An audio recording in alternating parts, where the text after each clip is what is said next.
Friends, welcome back to the Film Alchemist podcast, the show where we look at movies we love, break them apart, to find out what gives them their magic. I'm your host, Josh Griffey, joined tonight on this very special podcast sojourn that we embark on every October by my friend, co-host, Ghostface, teenager, garage door user. I knew you were going to bring up the garage door. Alex Dandino. It's one of the all-time greatest kills in cinema history. Truly Guys, one of the greatest. Now, you might be aware we started our horror movie extravaganza, our October bonanza, a bit early, right, with Candyman. Last week, you should have had all of the Candyman available to you. We hope you love that. I fucking adore Candyman. So we decided, hey, what the hell? The way the schedule's lining, let's get it kicked off a week early. This month, if you go to our Letterboxd, we have a Letterboxd list, Film Alchemist podcast list. You can see all the movies coming. We have a movie every single day this month in October. It is going to be spectacular, so I can't wait to get it kicked off. We started, of course, with what I think is one of the great horror movie series in movie history, Scream, right? So Scream came out. We were in a dark place then. We were on, the 8th, 9th installment of every franchise. Very little good new horror movie coming out at the time. There was a real window of opportunity. And in comes Wes Craven. And he creates a movie that at once pays homage to, totally dissects and smacks down, and yet becomes the very thing that he is a master of and loves, a great slasher horror film. Alex, what do you love about Scream? You know, I think it takes... Kevin Williamson wrote this movie. He did. I think it takes a true artist to be able to meta a movie of yourself, essentially. Because this movie is a pure meditation about the horror movie genre up to that point. It came out in 1996. So it's about the slasher film, which Wes Craven essentially invented. No. Are you saying Last House on the Left? Maybe. I mean, I'm not saying he invented the slasher film, because that's obviously Peeping Tom. We've watched these a lot. Yeah, a lot of people. Halloween is there. There were some integral movies in that time period. To me, I think Wes Craven makes the slasher film, particularly like Last House on the Left, but Wes Craven makes the slasher film unique, and it makes him. He's a master of what he does. So to come into a movie that's essentially a meditation on all the movies he had made and all the movies other people in the genre had made to that point, and look back and say, I'm going to make a movie. This is straight. I'm going to make a movie straight about this subject and still make it fucking terrifying and gross and bloody without being too slapsticky. That's a tightrope walk that he did blindfolded and with one leg, and it's amazing. Yeah, you know what's funny you say that, because I think if I've ever had an umbrage with the Scream series, it's that it's not scary. I don't find the movies scary to me in that way. But again, it's much more a mystery thriller than it is. The thing really I hate horror. is I hate people that say that they use it's not scary enough as a critique against a horror movie, and that's not how I felt. I think it's such a fun game, right? It pleases the game with this horror genre. But again, I was watching it with Amy, and she gasped like 3 times, like it really got her a couple times. I think it's hard too, because I've seen this movie so many times, and it's so ingrained in my mind. Because again, it's so insanely clever to me, right? It's just one of those that work. And watching it again this time, I just can't believe how beautifully they negged us into this movie, right? It is there the entire time, staring us in the fucking face, scene after scene after scene, exactly what's happening. And because they do this great trick where it's a meta film, so you're waiting for, it can't be exactly what it looks like. I know they're going to out-clever themselves. And as Jamie Kennedy's character says, he's like, the beauty is in the simplicity. And this movie does that so insanely well. Yeah. I mean, I think that's what's great about this movie is it not taking itself seriously as a horror film, and it much more focusing on really like the Agatha Christie of it all. And that's really like for the series in general, that's what really makes it fascinating. That's what really makes it fun to watch. Because again, as you start watching, as we're watching these movies, but that's what I take away from it all the time is that even though I know what's coming, I'm still just like, oh, what a great reveal. Oh, this is like the best part. Like I always love the endings of these movies, particularly because you get these like big, long, drawn out explanations of like why the character, like the motivation of the killers is always so entertaining. And like, yes, in any other hands, this would be a dog shit ending to a movie because literally it's like, guess what I did? And you're like, God damn it. Like, can't we just get on with this? But because it's Wes Craven and because Kevin Williamson writes the script and because it's these actors and it's because of these performances, it's why it's not just tolerable, but fucking entertaining beyond all belief. Right, because this movie has the extra, right? Because I think Sydney even says it. It's like, I don't watch those shit movies because it's just women with big tits that can't act getting butchered. In this movie, in a way, does that, but it has this whole extra layer of intrigue. I think what is the greatest thing the movie does is it populates the world with great characters, right? But we got to start with, this is one of the great horror movie openings. You know, to me, it's easily top 3 for me. See, like, I don't know. I think far. It gets knocked down a little bit because it essentially just does a less good version of When a Stranger Calls, right? That to me might be the very best opening of a horror movie. I mean, to me, this is the thing that I love the most about the opening to Scream is that it takes from When a Stranger Calls. Mm-hmm. But it also takes from Psycho in that you cast a highly popular, highly visible actress and you fucking kill her off in the first 15 minutes of the movie. This is a thing that Alfred Hitchcock did that fucking shocked everyone when they did Psycho. And it's even more, I think, astounding in this movie because you're just like, oh my God. Yeah. Like, not only did they fucking kill her, Drew Barrymore is butchered at the beginning of this movie. Yeah, and they don't give her any character, right? She becomes the faceless girl. Slate. Yeah, it was an amazingly ballsy choice, and I love that Drew Barrymore did it, right? But what I would say is this is the part of the film where this is when it's still playing as a normal slasher movie, and it's really the scare and the tension of this scene is really good, right? And what I like is it sets up so many of the fun things in the series, right?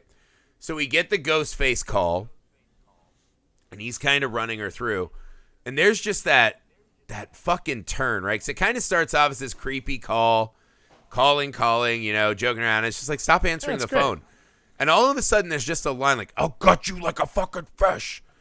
And as an audience member, you just go, oh, fuck. Like, what is happening? And then it starts... snowballing, right? It starts getting it's really going for it after that.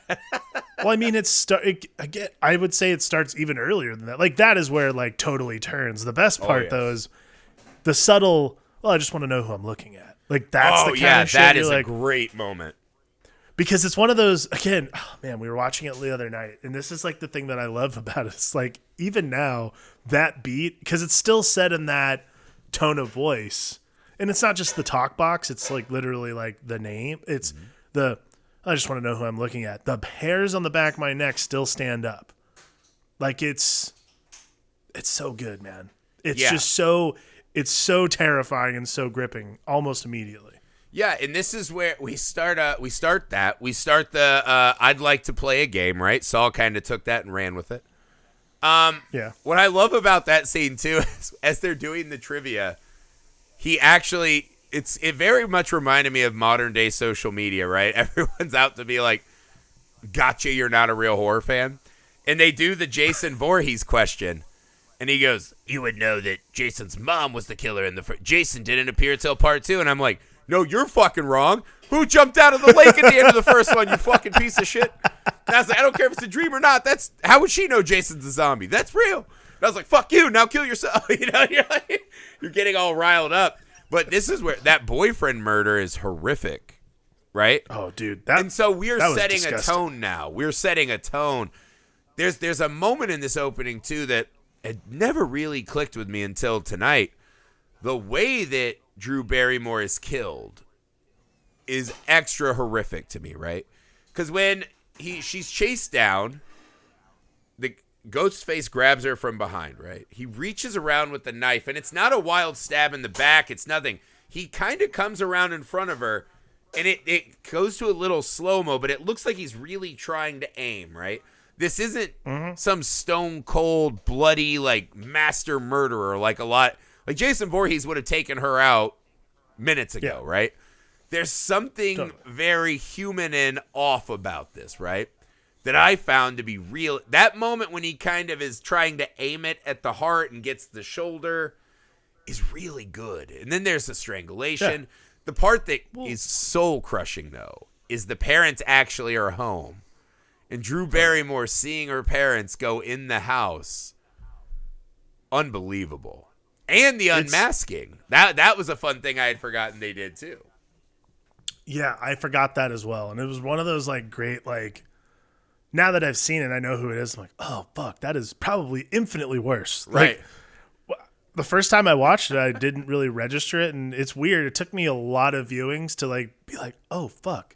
She's totally, like, seeing Billy right now and be like, oh, wow. That is just troubling and terrifying all at once. Or Stu. It could have been Stu, yeah. Because that was his ex-girlfriend. I like that, too, that they know the boyfriend's name. Stu. And Drew Barrymore does the, how'd you know his name? And again, it's just a ding. It's a high school kid, right?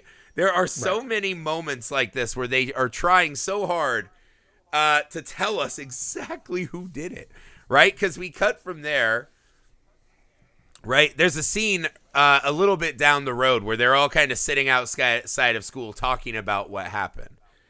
And Stu essentially does that. They're like, well, how would you... Oh, I forgot we just totally brushed over that Drew Barrymore's parents then come out and find her hung and gutted with her intestines hanging out. Gross. It's such a gnarly scene. And also, this happens before the actual credits of the movie. Yes, 15 minutes in, then we do the credits. But we cut to the school, and they're like, how would you even do that? Stu just fucking says it. And Skeet Ulrich sits up and he's like, hey, man, be cool. Billy's like, be cool, dude.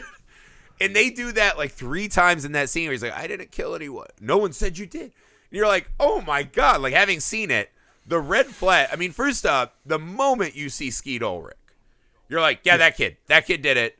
That kid always is going to do it. That kid always does it. But because this movie, you're like, that's it's the fucking too mean obvious. guy from The Craft. Yeah, he definitely did it. Exactly. You're like, it's too obvious that every guy that looks like that is up to no good. That you just can't fathom it. You can't fathom it, right? You're like, there's no way that they're going to let it be that. And that's the brilliant part of the movie.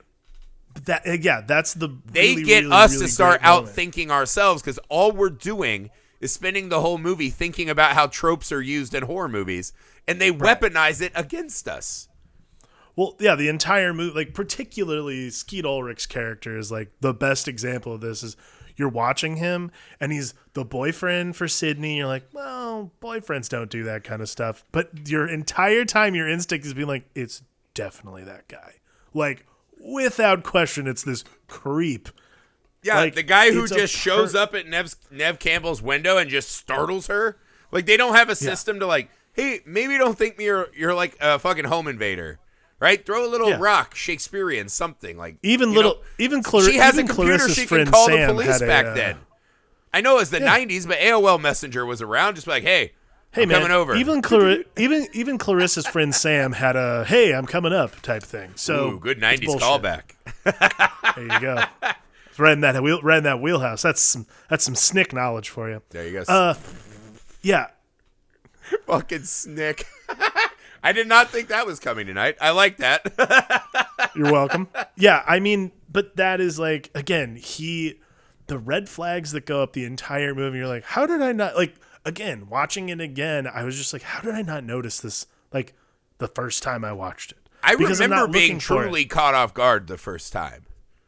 Yeah, totally. And you could say they do, like, classic horror movie cheating, where we see Billy get stabbed, We see Stu seemingly bloody, and then they both come back like, ha ha.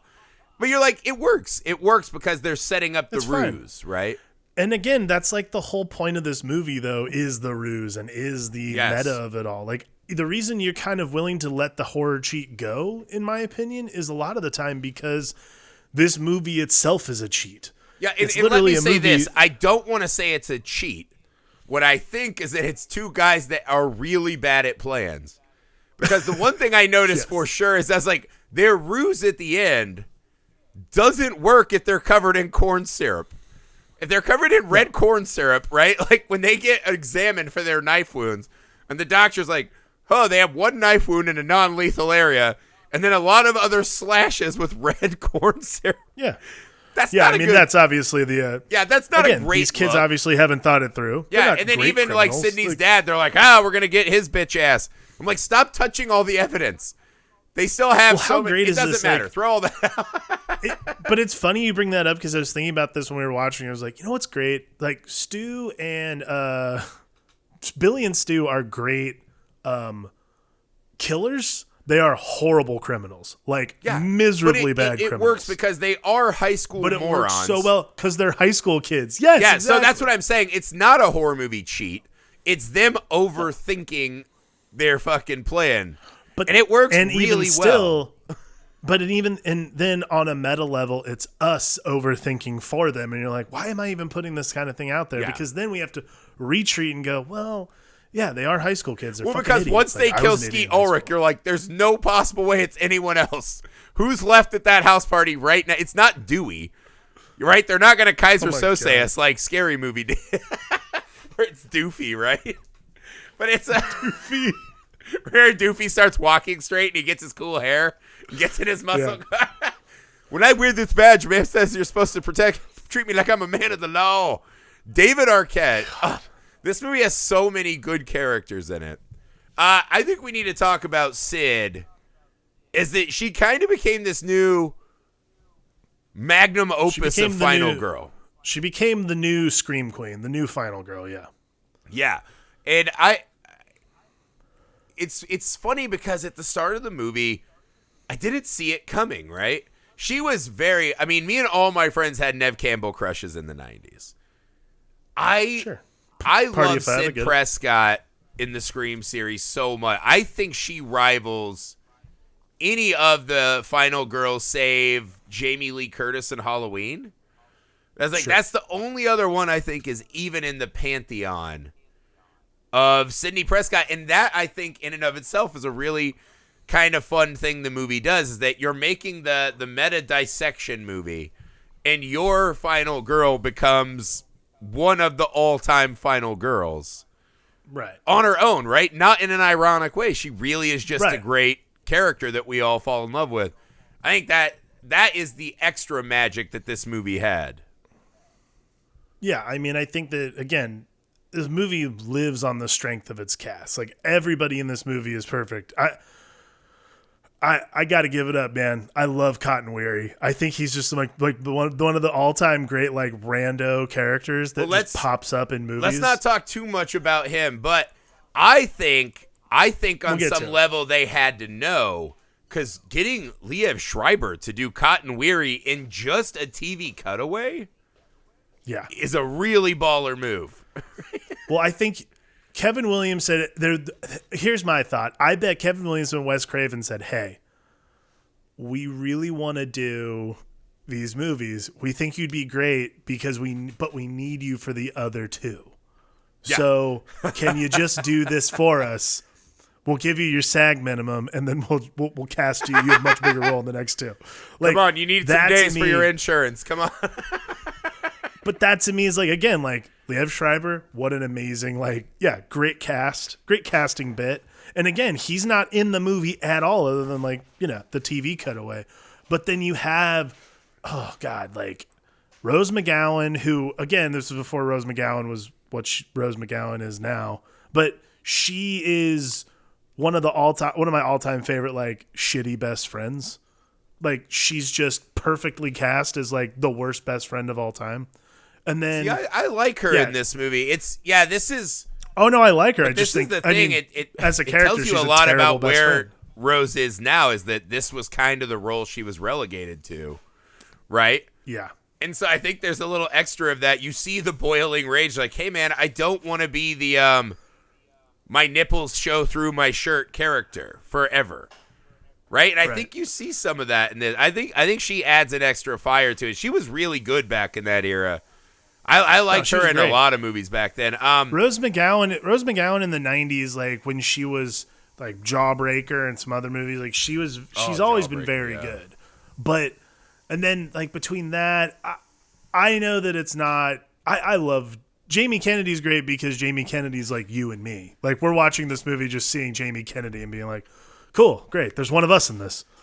Well, dude, they took the Kevin Smith page where it's now if you're a horror movie fan, you're getting these kind of Clerks asides, right? Where we're dissecting. He's talking about movies like Prom Night and all these other horror movies I like to explain away what we're seeing. And that's just fun, right? And it's one of those things like most screenwriting books would be like, don't ever do that. Don't pull them out. Oh, yeah. Pull the curtain back. But It's it's just fun. It's fun deception. for fans. Like it's fun because not only it's fun because Jamie Kennedy's an entertaining character, but also it's smart because pulling people out of the movie in that way. Because here's my thing: the first time I watched it, when I was pulled out and watched that part, I'm like, oh, cool. Like now we're like just talking about the meta of it all. What was great was you forget and completely lose track of the Stu and Billy thing that is like clearly obvious. And I think if you had like kept it in there and if you had not put that in there and not like brought attention to it, it's like I don't know the analogy actually off the top of my head, but basically it's a misdirection. If you're gonna show someone the trick, it's the Prestige. Like now we're in the second part. That's what it is. I was thinking about like we're not to the Prestige yet. So that's the part we're thinking of. We're at the misdirection. Well, yeah, Jamie Kennedy even says, right? Like there's that great moment in the video store when he's like, you know that guy's the killer. I think later he even refers to Billy as Leatherface. He's like, what's Leatherface doing here? Right? He talks about how Sidney's dad is the red herring, right? Yeah. He's like, that guy's just going to pop up in the third act. He's literally, they always are telling us exactly what's happening. And we still can't get it out of our heads that they're setting us up for the trick.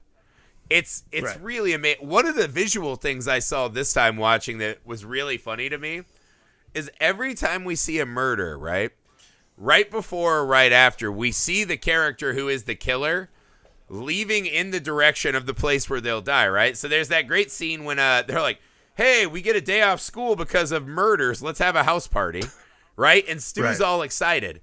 He's walking them out. We see him head back towards the school. The very next cut is inside of Winkler's office where Winkler has the mask on. You're like, they're telling us right there, that visual language, Stu is moving towards, Stu's the high school student we see last moving towards that building, right? They do it again with Billy after the garage door opener.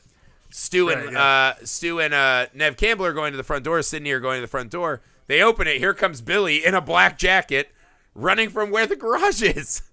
And it's like they're constantly telling us visually with these two characters coming in and out of moments what's happening. Right. And it's just like, it's all right. It's so fucking clever.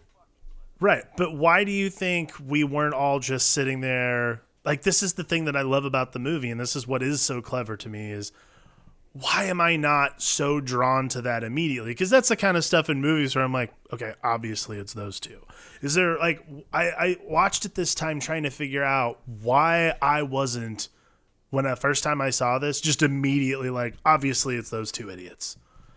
And I was trying to, if I'm not mistaken, I figured it out. The character that I thought it was the first time is I was convinced it was going to be Dewey. Right? I thought this was going to be the Dewey turnaround because he had a crush on Gail. And there's that scene when he comes in and, like, you know, he's in Big Brother mode. And Nev Campbell's laying on the bed. Sid's laying on the bed in, like, the shirt. Her legs are kind of out. I was like, oh, he's got a crush on her. Right. So there's something that with Dewey, right? I'm like, that's going to be the gotcha. Because you see Stu and you're like, he's the big goofball. Like, he's definitely going to die. Like, that's not going to be it. Later, you're kind of like, all right, that's questionable. I did think the big fat cameraman was an option. Kenny, because of how Gail was talking to him all the time, just being a real turd.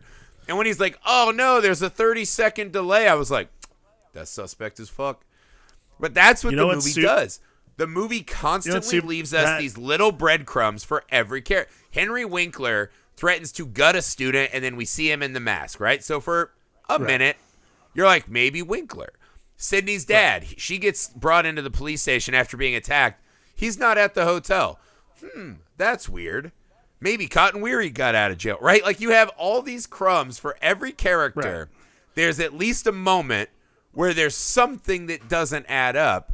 And again, this movie is telling us, we're telling you exactly what's happening. Look at how clever we are. So we assume that there is that big twist coming.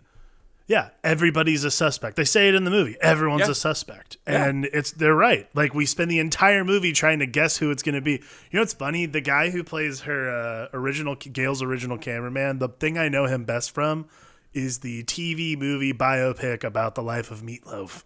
And that's the first thing I always visualize when I see him in movies, is him being I used Meatloaf. to actually go trick-or-treating at that guy's house with my kid.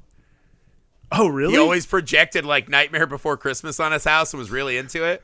But I always would see him and be like, big fat kitty. But I never would say that. That's really rude. That's how I knew him as a kid.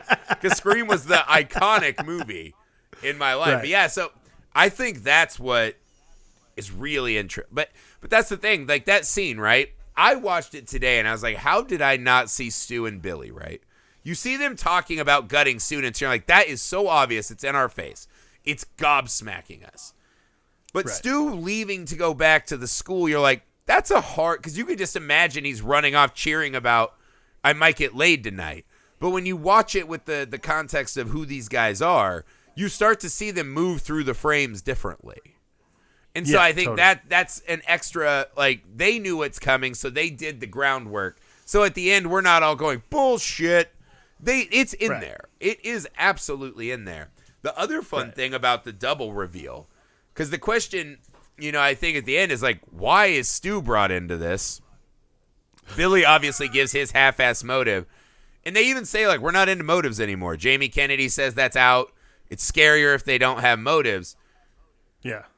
And so I wonder if there was a contingent of people that were, oh, that's so weak, blah, blah, blah. But I love it because it explains away the hardest things in slasher films.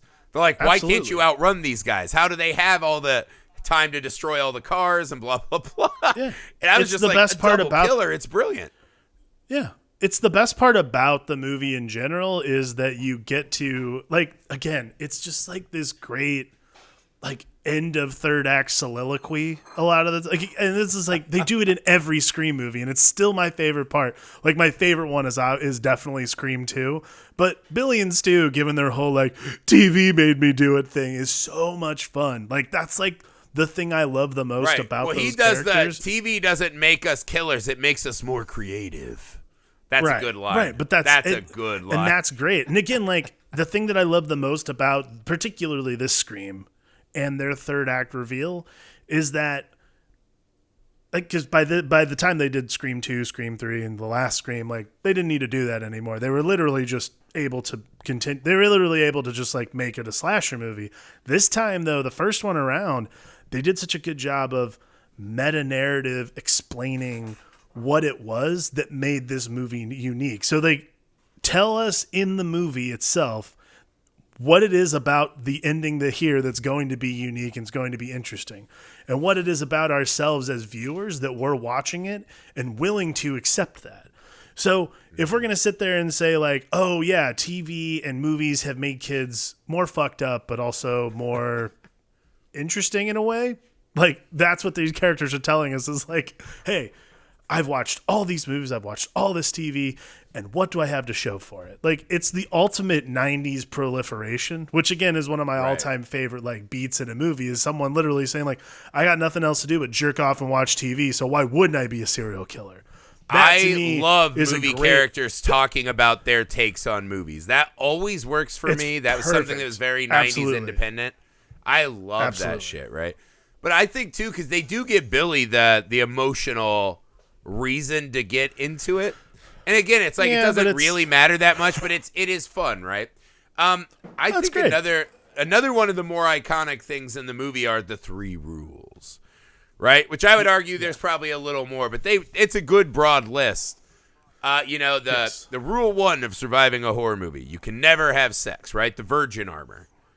Which is weird because as this is happening, we see Sidney losing the virgin armor, which again sets us up for something else is going on here. Again, another theory I had the first time I watched it is that Sid was going to be the killer. Yeah, I never thought that. Because when she got attacked in her house and no one was there to see it, right? And when Sid had sex, I was like, that means she has to die unless she's the one dealing out death. But it's a really cool moment. They, then it's don't do drugs and drink, which we're seeing every character do. And then never say, I'll be right back, right? Which we then see Matthew Lillard do.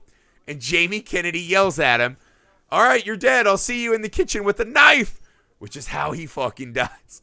Again, the movie is always telling us. And I think the great feat is that every time we get there, it still feels fresh and exciting. I cannot think of one other movie that tells you every single beat that's happening as it happens.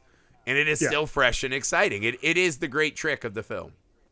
It is. I think that Matthew Lillard also is the MVP of this movie. Like, he totally steals the movie. Anytime he's in a scene, I'm just fucking drawn to him.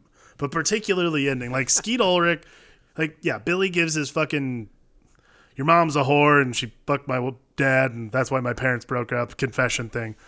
But Matthew Lillard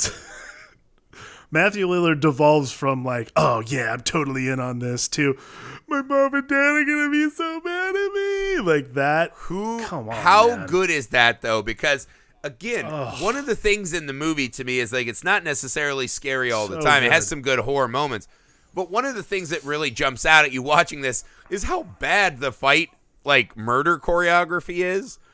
And you're like, okay, but these are kids, right? And even the fighting moves, they do these really funny cutaways with Lillard's character at the end when he's bloody and attacking Sid, where it's just a stuntman in the worst Matthew Lillard wig. And it almost plays as this soap opera meta. It's very strange how it works, and it actually, like, the kind of flaws of it add to the movie a lot.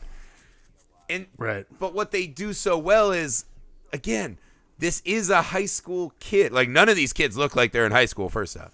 Like, he's like, when, like, her and Billy start going at it, you're like, that is not what high school sex is about to look like. That is not how that goes down, right? Also, it lasts way longer than high school sex does. Yeah, right. High school sex is not that glorious, sadly. High school sex is 15 seconds of grunting and 20 minutes of just disappointment and shame. It's exactly what I thought it was. Yeah. No, but him revolving back to this, we prefer psychopaths, right? He's like this madman, and then he devolves back into just this kid. The line that kills me is like, Sid, did you really call the cops? And she's like, yes, my mom and dad are going to be so fucking pissed at me. And I was like, I love that line. I'd tell you why much. Also, because it's the look on his face when he picks up the phone. Hello? It's right back. It's just a high school kid. He has no idea what's going on. Yeah. Yes. It's amazing. He is the fucking What's MVP also that cool takes about me through this, the end though, of that movie. One of the rumors going around is that they're really trying to get Matthew Lillard to revive Stu in Scream 5. Oh, God, yes. That there's still, we never actually saw Stu bite it. So there's a chance that he could partake in a Scream 5. I'm going to tell you right now, and there's some people out there who know this, but I am an unabashed Matthew Lillard fan. I think that guy is amazing in everything. Yes. Every movie he's in, he's memorable and awesome, and he's been in a lot of weird movies. Yeah. Particularly with Freddie Prinze Jr., and all of them are awesome. Simply because he is in them. We will get to the BFF trilogy one day, but he's so good. I love Stu. Honestly, I think my favorite character though is still Dewey, right? Like I put Sid out of the list because she's so good. Like Scream does not work without Sid, so she's the queen. Put her aside. My favorite other character though is Dewey because I think the guy who just so desperately wants to be respected by the law, while he's a pretty bad lawman, we see he's just not very good at his job. I think poor some Dewey. Of the scenes with like when Sid gets the call that clears the name, right? When Ghostface calls Dewey's house, and Dewey comes down in his underwear with his gun, and they just like all leave him in the room like, you useless fuck, and he goes to the phone, and he kind of clears his face, and he goes, hello. Like he's trying to do like a tough guy Western thing. I was like, that's such a great understanding of what that guy is in this world. Yeah. Everybody's such a great archetype of what they're supposed to be. Oh, yeah. Yeah, David Arquette just nails this on a regular basis. Like, he's not only that, but like throughout the series. He's just so good, dude. Oh, my God, man. Honestly, I think you got to give big props to Gale Weathers because she's a fun X Factor. Because she's another character who's simply here to muddy the water. Yeah. And she does it in exceptional fashion. Yeah. She's such a great, like... it's interesting. Like, I worked on a documentary where we interviewed a lot of tabloid news people. And that is pretty much how they all are. Like, they're all that way. They've never not been that way. And that's just how they get the story, you know? Like, that's, like, the best part about Gale Weathers is she's the hard copy current affair reporter who won't quit and who absolutely should because she's pure garbage. Yeah, I loved her in this too because she's the one who introduces. Well, she is a scummy character right away, right? When she's just like, when I say hurry, that means get your fucking fat tub of lard ass. Like she's just, you're like, all right, I don't like her, and Sid punches her right away. I get it. Right, of course. But when she starts kind of figuring it out, right, there's that great moment where Sid has a little doubt, right? We find out Cotton Weary killed her mother. Her mother was horrifically assaulted and murdered 1 year prior, almost a year. And that Sid saw this man leaving, right? And this is the really fun where, again, the movie's like, don't be so sure anything you've seen. Don't settle in on anything. Because Gale's just like, you think you saw him leave, right? And she's defending the honor of her mom, and there's some things going around. But that scene is great because we see Sid worried, right? And it's really good the way Nev plays it. Just this kind of subtle, like, oh, my God, what have I done? She just, like, sent Billy to jail, right? And is unsure about that. Even though he had a cell phone in his pocket, blah, blah, blah. But then Gale turns around, and this is the Gale scene that I love when she just goes, oh my God.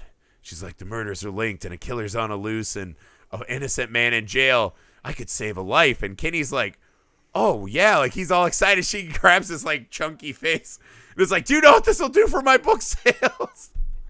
And I was like, perfect. That is perfect. Because for a second you're like, is she this crusader? Oh no, she's not. She's not a crusader. No, she's a piece of shit. Yeah. She's here to get an extra like kitchen on her house. His fucking blood money. I love it. And Courtney Cox does it just to such like devastating effect every time. Like she's just so well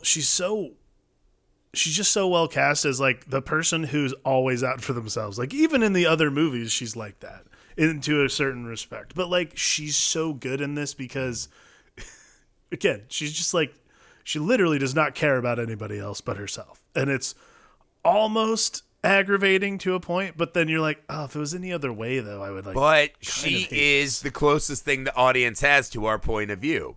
We are also coming into these places all the time to just enjoy the spoils of carnage and horror, right? That's what horror movie fans do. Well, yeah, and like I mean, again, we're all news and horror junkies, and that's what we do. We wait for the next. That's what makes the headlines. Tragedy porn, yeah, it's sad. Tragedy porn, but that's what a lot of horror. I think it's just this movie just has so many layers of interesting material on it. If you had to pick. What's your most memorable, like, favorite one or two scenes that you absolutely adore? The big reveal at the end, the Stu and Billy at the end, and then we haven't brought it up. we brought it up briefly, but Rose McGowan's kill is that's the exact two for me, because the Drew Barrymore opening is great, but for me, it's when we all know it's great. Billy and Stu start stabbing each other. That's when that is the most truly scary moment in the movie, because again, they're kind of playing at it, and it all feels very meta and this and that. You're kind of always a step removed from any violence or horror in the movie, I feel like. But in that moment, when they both stab each other and they just give me the knife, give me the fucking knife, give it, come on. And you can see that now they're turning on each other. And the way Billy just goes back, and I think he stabs him like fucking 5-6 more times. And Stu doesn't turn on him. You're like, this is so fucking extra. It really is a very scary moment. It's a great, it's great terrifying. moment. And it's Lillard just revolves into the, I'm getting woozy, man. Like, getting a little woozy here. Yeah, he stabs the psycho out of him. It's really great. That moment is great. The Rose McGowan scene is funny because, again, this is one of the bad choreography scenes. Like, Ghostface is chasing her and gets hit with a freezer door, which weighs 6 ounces. He's like, whoop. They might as well have had the Jurassic Park slide whistle, right? I was going to say, it's a slide whistle moment. He gets hit in the nuts with some beer, blah, blah, blah. And, it's kind of a little funny, but that garage door kill, I think everyone who ever saw that movie went, oh, my God. That can happen? Everyone had that reaction. It's such a good horror movie kill. The other thing about the Rose McGowan garage scene that I really like, this is our very first obvious indication that this is two people. Yeah. Right? Because she goes in to get the beer. We see the doors slowly close and lock. The garage doors are closed, and then from behind, someone kicks some of the sporting material or whatever over, and that's what alerts her that Ghostface is in the garage with her. So that is, again, another context clue that was clearly there. Hey, this is more than one person. So that scene, again, it has some of the kind of corniness of Ghostface, but it works so well that it's totally worth it. Yeah. It's absolutely, it's my favorite kill in the movie by far, because it's just, again, it's one of those things when I saw it, I was like, does that actually happen? Because all the garage doors my entire life when I lived all had those sensors where they'd stop moving and they'd go back up. I'm like, holy fuck. Yeah. This one doesn't have that. Well, I always thought too, I was like, how strong is a garage door? I was like, I could fucking beat up a garage door. And you're like, oh wait, that shit is heavy and it's a machine. And I remember as a kid being like, yeah, right. But now I'm scared. I have kids now. And when they run in and out, every time I close the garage, I'm like, make sure they're nowhere near it. I don't want to reverse Rose McGowan situation. Right. All right. I want to point this out. So I did a real quick Google, a little research real quick. Apparently, Kevin Williamson, when he wrote this script, also to get people to buy it, sold with it the 2 5-page outlines for the 2 sequels. So there's no way they cast Cotton Weary with Liev Schreiber without saying you're going to be a big part of the other 2 movies. Awesome. Or at least a big part of the second movie. That's really cool. I would love to see those 5-page outlines, because I feel like the sequels get a little less into the kind of dissecting of it. Almost becomes more of a running gag. It's funny because I have a friend, a very dear friend that I used to play softball with, and he was a writer on the MTV Scream show. Right. And I remember when The Mask came out, and we were all like, ooh, that's your Ghostface mask for the MTV? It's real bad. It's real bad. I don't think the show is quite as bad, but that is really bad. And the show's set up, it has this, now we're dissecting TV horror and the new younger generation horror, blah, blah, blah. Right. But he told me, he was just like, yeah, man, we had a meeting, and the producers had a meeting, and the writers, and they're like, yeah, that Ghostface mask is dead. Scary Movie came in and stole Ghostface mask, and they're like, it's more recognized, or at least equally recognizable to the Scary Movie series, which has 4 or 5 of those, as it is to the Scream series. And that I thought was really baffling, because I had forgotten, but the Scary Movies were also really popular with me in this era. And so you have this meta dissection of a horror movie that then gets a parody of the dissection of horror movies. And it was also really funny and kind of spot on, right? Because it's almost the same as Scream, but without the love letter part. Now it's just a joke. Right. Well, and then as you get into the sequels of Scream, like 2 and 3, and I think 4 as well, if I don't, maybe, my memory's a little fuzzy on 4. 4's but like, a little more hardcore, yeah. Particularly 2 and 3 go double meta, because not only is there a movie about the Scream movie, like the Part Woodsboro 3's murders, the Hollywood one, right? Yeah. Well, part 3 is the one that takes place in LA. So part 3 is the one that happens. They're shooting a movie about Scream 2, and then the beginning of Scream 2 is them at the premiere of the movie based on what happens in the events of Scream. Like it gets so multi-layered, that you're like, again, like the mind fairly boggles at one point. You're like, I don't know how many more layers I can go here, because again, it's not complicated. That is where I feel like you might have missed Scream 4, because that is where Scream 4 came in and did an awesome hard reset. Scream 4 did a great like hard reboot and like got much darker, much Scream like, 4 kicks ass. Yeah, it's really good. I really, really love Scream 4. And I don't think it gets enough love. And I think that's one of the things about Scream, not to, like, we won't do our whole waxing poetic on the Scream series in part 1. But I just think some movies get involved in this. It has to be extra scary, which sometimes just evolves into grosser kills and this and that. The Scream movies are always very on point with their characters. And the characters are what get us through, right? In all good horror movies, you have to be somewhat bonded to and latched on to these people. Otherwise, you don't care that they get killed. Totally. And in a movie that's constantly reminding you it's a movie and telling you there's no tension because we know what's coming, it is constantly funny, constantly surprising, and you do really, truly... Again, I would argue Sid Prescott is the second best final girl in movie history. And I'm sure I'm forgetting something that someone's going to fucking throw in my face, because it's always hard when you start doing that list. But I was just like, I think Laurie Strode is inarguably number 1, but I think Sid is right there. I think she really is. I think she is too. She's good because she makes it real. I think that's the let's thing. Do this. We haven't really touched on this. Why was Neve Campbell the absolute right choice for this movie?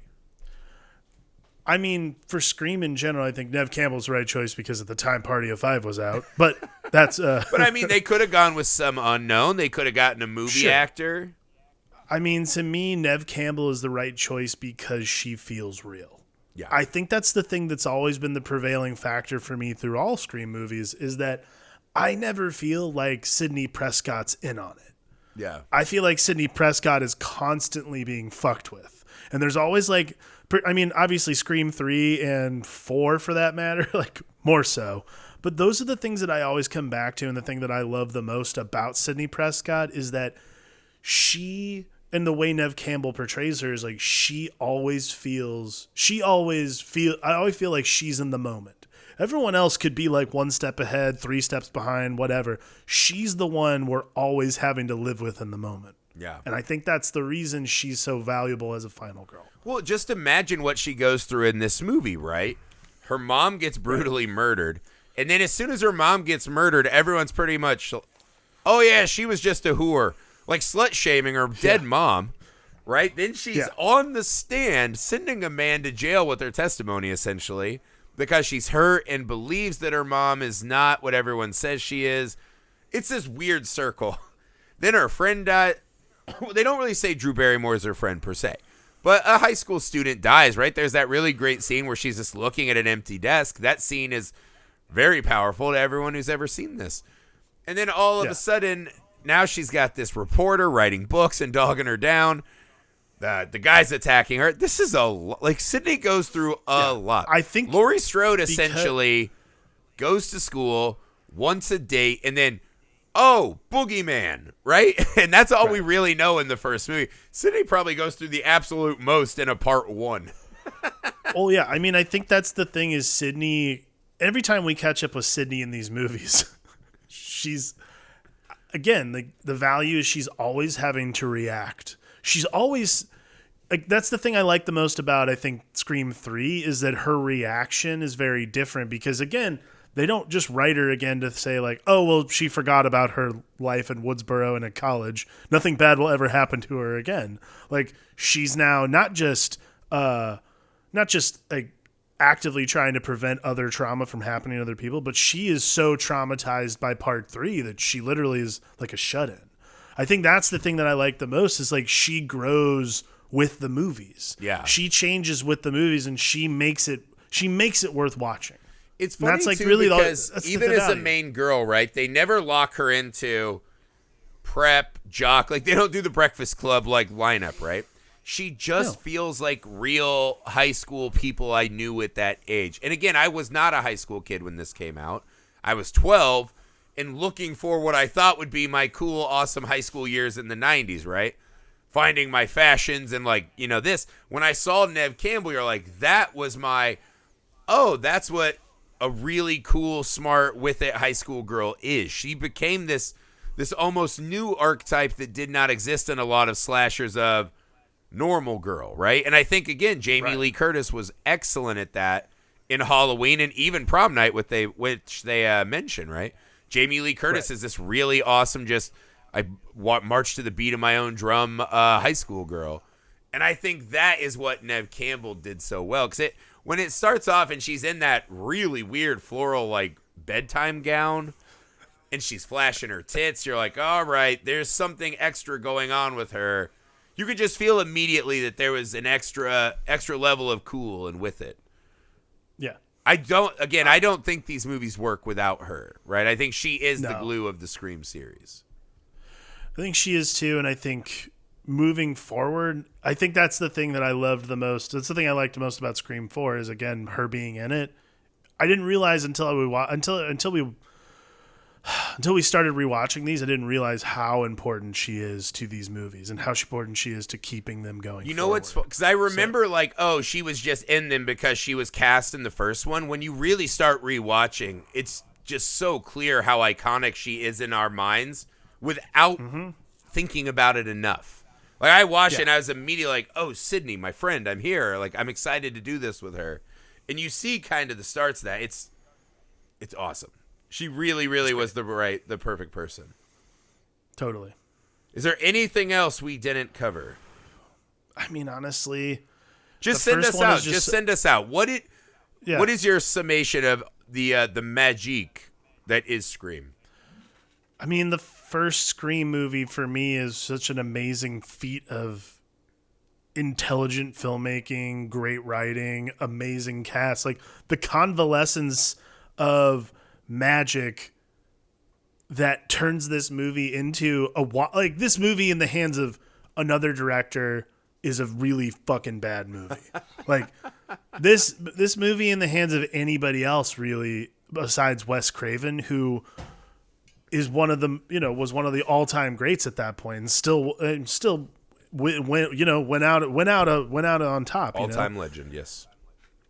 I think that is what makes like this movie so fascinating is to be directed by someone who propelled this genre. Yeah. Only someone with the knowledge that he had could make this movie work on the 3 levels it has to, which is meta narrative, actual narrative, and post narrative, where we're like kind of not acknowledge, like we're all like sitting there acknowledging, like we're all ingesting this knowledge of the movie itself, and also sort of just going like, I know what's coming. I don't even know why I'm even like shocked by this. And then it happens. You're like, oh my God, it is them. Like it's amazing. Yeah. It's amazing that it works. I think that knowledge of his is just kind of thrown in and really interesting. The fact that, Prom Night is a movie he starts talking about, right? Really good pull, right? Again, Jamie Lee Curtis, he's helping that build that Sydney connection. One of the scenes that's great is that Matthew Lillard doesn't die per se, but his final shot is Sid smashing a TV onto his face while Laurie Strode is on the fucking screen. So awesome. There is a little horror trivia thrown throughout. One of the best lines is when Drew Barrymore all of a sudden becoming a horror critic is like, yeah, the first Nightmare on Elm Street was really good and scary. The rest of them fucking sucked. I thought that was great. Wes Craven got another. I'll fucking destroy my own franchise I create. So even beyond that, though, right? I think this is one of those lightning strike moment. The casting director, who I'm ashamed to say I don't know the name off the top of my head, absolutely deserves so much credit for this film. Absolutely the right cast for this kind of a project. I think Neve Campbell became this absolute powerhouse of a final girl, which we needed. Again, as a guy who loved horror movies, and at this time I was already ingesting them as absolutely fast as I could. This felt like a time when we needed something like this, but it felt fresh and exciting, but it was a love letter to all the things I liked. So while it is a dissection and a lampoon in a way, it never felt hateful. It wasn't telling me this is the better version that you should like and everything else you like sucks. I think that's the most important thing about Scream is it does not stray into parody. Yeah. It always is about itself. It focuses on its own narrative while referencing all the other things that came before it. And that's what makes Scream unique to the parody genre. Yeah, and I think what's really cool about Scream is I think if you polled people who watched it, I think a lot of non-horror fans, this was probably one of the ones that brought them in. Because of that, it becomes accessible to non-hardcore horror people, which I think is also a great feat to pull off. So to me, this movie really doesn't have a flaw. It pretty much works on every level. And the very few little things that should be flaws are brilliantly wrapped up in this defensive armor that the movie creates for itself. So I think Scream is an all-timer. It has clearly become insanely iconic in pop culture. Ghostface is up there with the best of them, despite being very, very different than the rest of them. So, guys, thank you so much for talking Scream with us. We will be back tomorrow with Scream 2. This is it, guys. This is the start of October. Every fucking day. We've got series on series. And, of course, as you know by now, the big one this month is the entire Halloween franchise. Good load. Good load. That's a lot of movies. But we're going to get there. Again, go back and find Candyman, which just dropped. So much horror. If you're like us, October is a month of full-on celebration. And we are glad that you've decided to join us for it. Please leave us a rating and review, especially on Apple Podcast app. Find us on social media. Hit us up, Apple Pod... What did I say? FilmAlchemistPod at gmail.com. Good Lord. You stabbed me too deep, Alex. I'm getting faint. Yeah, let us know movies you'd like to hear us talk about, guests, all of that good stuff, themes for a month. And as always, go to the YouTube channel, Nerd Alchemist. That's plural with an S at the end. We will be back tomorrow and every day this month for the Film Alchemist. I'm Josh Griffey. I'm Alex Dandino.